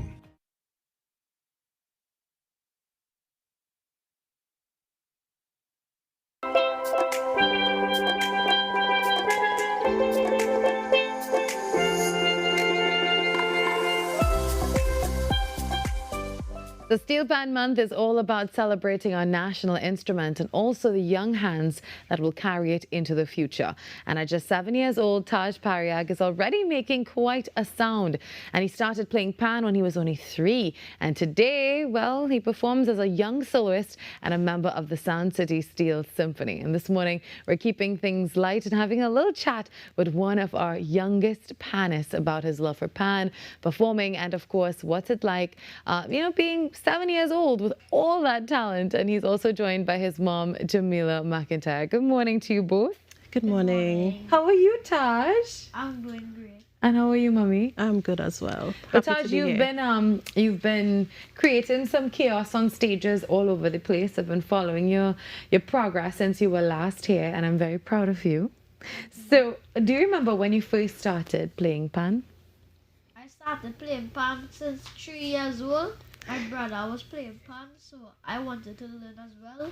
I joined Panorama with the seniors, and I joined Sound City's pan camp as well. And what's your favorite thing about playing the pan? My favorite thing about playing the pan is it sounds very good. It's good to learn new songs. And let's give my real vibes. Real vibes. Now, you were here about, I believe, 6 months ago. And Mommy has really grown a lot since then. Yes. A lot braver Yes. with all the fame that he's been getting now. Yes. So what's it been like seeing him grow into this superstar that he is? Well, I mean, we as his parents, his entire family, we are extremely proud of his progress. And I mean, yes, he has been following in his brother's footsteps, but also he has kind of owned it himself, and you know, he's brave and he really enjoys it. He really loves doing it, so we're just here to support him as best as we can. Yeah. Now, Taj, do you have a favorite song that you like to play? Yes, I really like Respectfully Yours. It gives me plenty vibes. It's all about the vibes this morning. You just care about the vibes. And you're on vacation right now. So how have you been enjoying your vacation? And what class are you going into in September? In September, I'm going to stand 2. My vacation is going very well. All right. What did you do this vacation? We just... Vibes. Just vibes. Just live in. Now, Taj, tell us, when you're learning a new song, Is it easy for you, or you have to practice a lot and play it many times? I practice every day. Mm-hmm. Sometimes I make mistakes, but I keep trying. Mm-hmm. I'm making it. And he also plays with Sun City, Yes. I believe. When did he start? Well, he started at around 4. Wow. And he joined the vacation pan camp that they have for kids. They have it every year. Mm-hmm. And well, his brother started first, but at the time he was a bit too young. Mm-hmm. He was in preschool. Thankfully, the preschool introduced pan into their program. Right. So that's when he really started to be like, I want to play just like Zuri.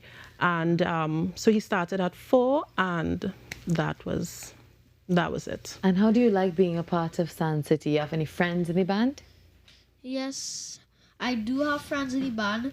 I love playing with them, especially my brother for Panorama. Yeah. Sun City is like a family to me. What are some of your friends' names? Some of my friends' name is... You forget them? How you forget your I friends? remember from the pan camp. It's too many friends to remember. Maybe that's why. Because I don't really go to the pan camp again. I see. Now, how do you feel when you're performing in front of a big crowd? Recently, I saw you at an event, and you owned the stage, and you didn't really care that there were so many people looking on. You just did your thing. How you feel when you're in front of all those people?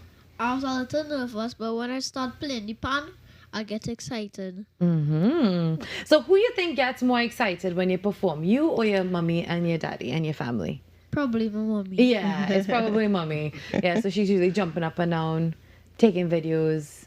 Yeah, and saying, that's my baby. Yeah. All right, so if you could play pan for anybody in the whole wide world, who you'd want to play for? Everybody in the world? Who you would play for? Choose one person, one special person. If I would like to play all over the world. People see me and ask me. So I will play for somebody famous, like Joshua Gallo. Oh, well, maybe we can make that happen. I think we should make that happen very soon. What do you think about that? Yes. Yeah. Well, Joshua, if you're watching, which I know you are, well, we're going to make that happen. Okay, that's a deal, right, Parag, Taj Parag. So how? What about your stage name? You're going to choose a name for yourself, or you're going to go by Taj all the time? Taj all the time. Taj all the time. Vibes. The man with the vibes. Mom, any closing words from you? Anything you want to say to Taj, after, all of his success and just seeing what he's been growing into? Well, yeah, on behalf of our entire family, we just want to say thank you to everybody that has been supporting Taj throughout his journey thus far. It has been an inspiring journey because he inspires a lot of his friends, even family. He has even brought family together, family from abroad, right here in Trinidad. And he is just such a joy and so much fun to look at him enjoying the pan and enjoying what he does. He really has a great time doing it. Yeah, and we love that you're encouraging him in doing something that he loves. All right, well, Mr. Taj, I understand after the break you have a performance for us. What will you be performing for us today? I'll be performing Take Me Home with my brother, and I'll be performing Black Man Feeling to Party by myself. Oh my goodness. Well, that sounds like it's going to be fun. And also thanks for spending some time with us this morning. And happy Steel Pan Month to you. Did you know Steel Pan Day is coming up in August? Well, it's a few days from now. Yeah. You know when is going to be? When is it? 11th. And look at you. You heard it right here on Trinidad and Tobago Today. It's on the 11th. We take a quick break. We get set up for Taj and his brother. When we come back, they perform for you. Ever wondered what happens before the lights come on? Before the crowd pours in? Before the magic hits the stage? This is your all-access pass. Sneak Peek with Junior K takes you behind the scenes of the biggest cultural moments and the hottest events across TNT. From the sound checks to the stage setups, from final rehearsals to exclusive interviews. If it's about to be big, we're already there. Catch Sneak Peek airing daily on TTT and relive every moment on all our social media platforms. Sneak Peek with Junior K, where the story starts before the spotlight.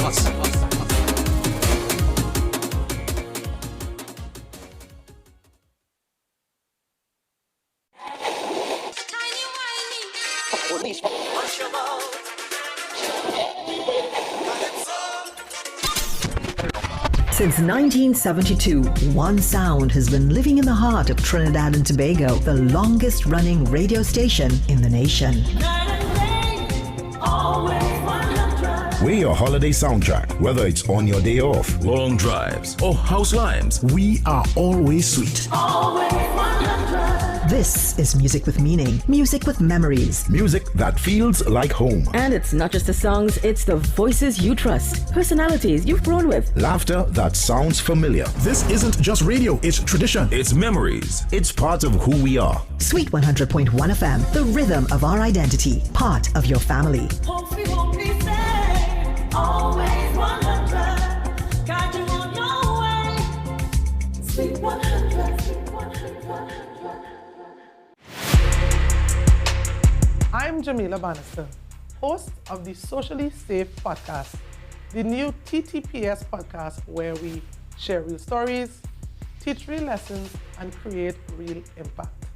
From online safety and youth crime to community policing and personal responsibility, we go beyond the headlines and talk about what's happening in our communities with the officers and experts who are on the front lines. Because safety starts with awareness, conversation, and action. Tune in to the Socially Safe Podcast on the TTPS YouTube channel, listen on Apple Podcasts, and on Spotify. Don't miss it. Watch on TTT, Mondays, 6 p.m., Tuesdays, 1:10 p.m. Your stories, your communities, your country. TTT News is everywhere, on the ground, across Trinidad and Tobago, and on every smart device. TTT News, nightly at 7. TTT News, committed, accurate, relevant.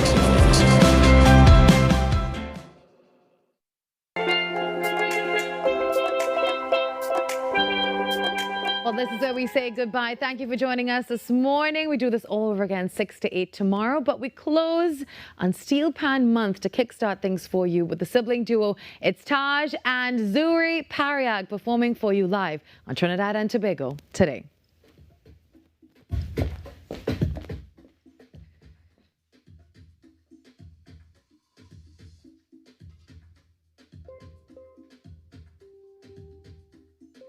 Defense Force Steel Orchestra, pan around the neck, Okay. as well as the Trinidad and Tobago Chinese.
Tonight is black man feeling the party.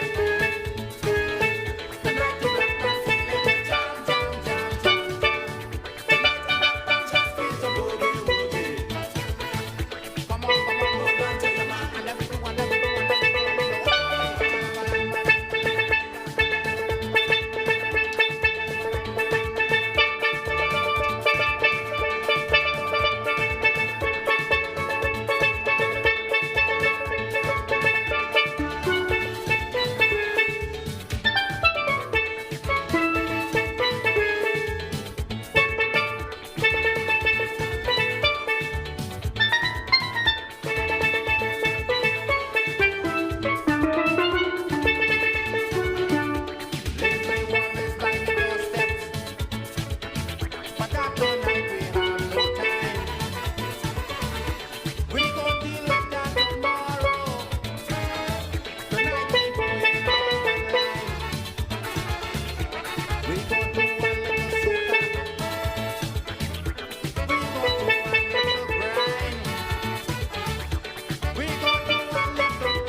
You say you like me, and that's how you move it?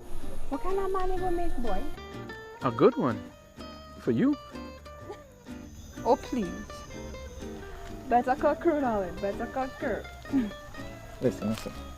A man could do and a man could say anything for the woman you love. Love? Yeah. We need to share your partner. Not yet, but I could still hope.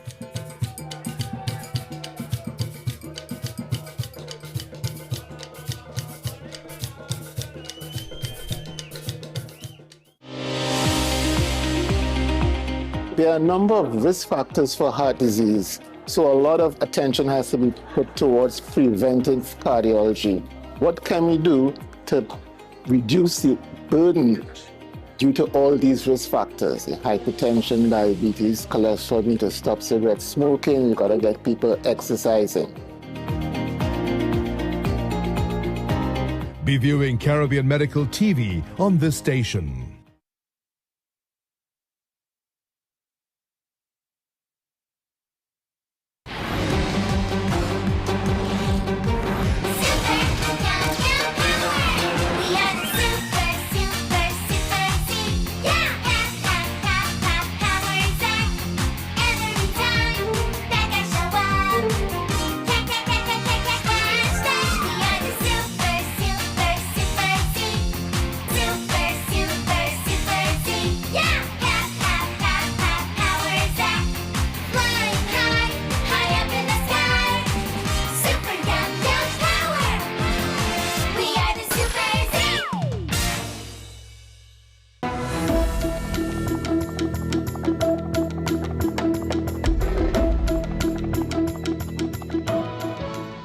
Good morning. This is your TTT News Update. I'm Carrie Roberts. Making the news at this time.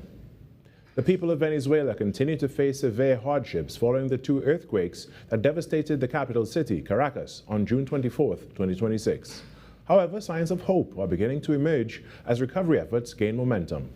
One of those affected by the destruction, Ignacio Ruben Smith Salazar, provided an update on the country's ongoing recovery and rebuilding initiatives. The reality on the ground is that the government is working towards rebuilding the city of Caracas, the affected areas, and also the state of La Guaira. What has happened is that we have now engaged in developing certain areas outside of Caracas to be able to allow people to afford housing and to give them housing because there were a lot of people displaced. A lot of families suffered. Mr. Smith Salazar noted that strict accountability measures have been implemented, with every donated item, from clothing and bottled water to food supplies, being carefully tracked to ensure assistance reaches those who need it most. They go through an auditing system that is currently being handled by KPMG. So that in itself helps a lot of how the items are distributed and who are the really recipients of these items. And this is part of what was indicated in Executive Order 14,373 signed by the President of the United States. The executive order was instituted on January 9, 2026, titled Safeguarding Venezuelan Oil Revenue for the Good of the American and Venezuelan People. In other news, Christmas came early to St. Joseph as EPL Properties Limited's Christmas in July pop-up shop transformed La Jolla into a vibrant destination for shopping, entertainment, and community support. While vendors engaged with customers, the event nurtured stronger community bonds, creating opportunities for connection, collaboration, and support in a vibrant and welcoming setting, bringing Christmas cheer months ahead of December. TTT News spoke with representatives about the inspiration behind the initiative and its impact.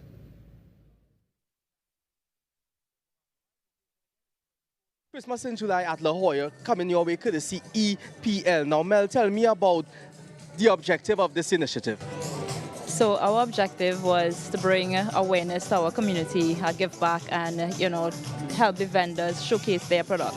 First time initiative, are you satisfied with the turnout and the participation from the vendors? Very much so. We have an overwhelming support. Actually, there were a lot of people rushing to get into the market, but we could only host 50 persons because it was just the courtyard we were concentrating on. So come December this 5th, we're going to have a bigger market and everybody's invited.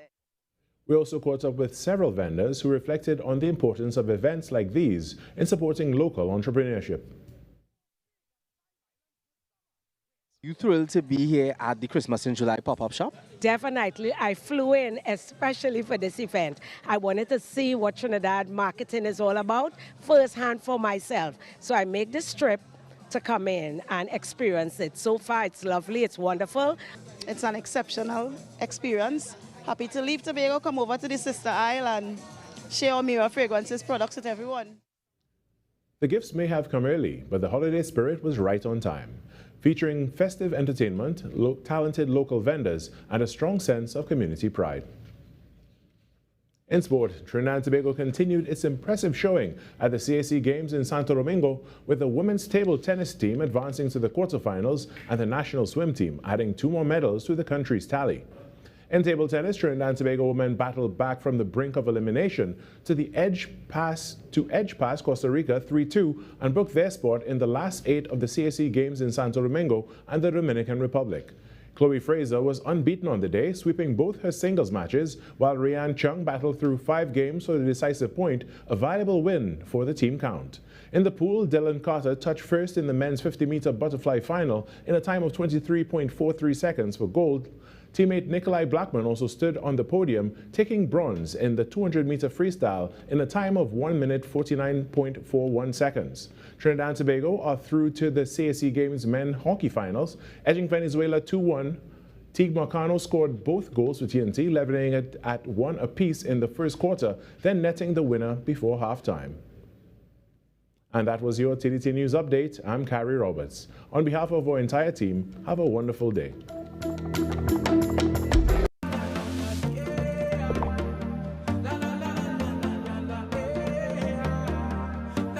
This is TTT.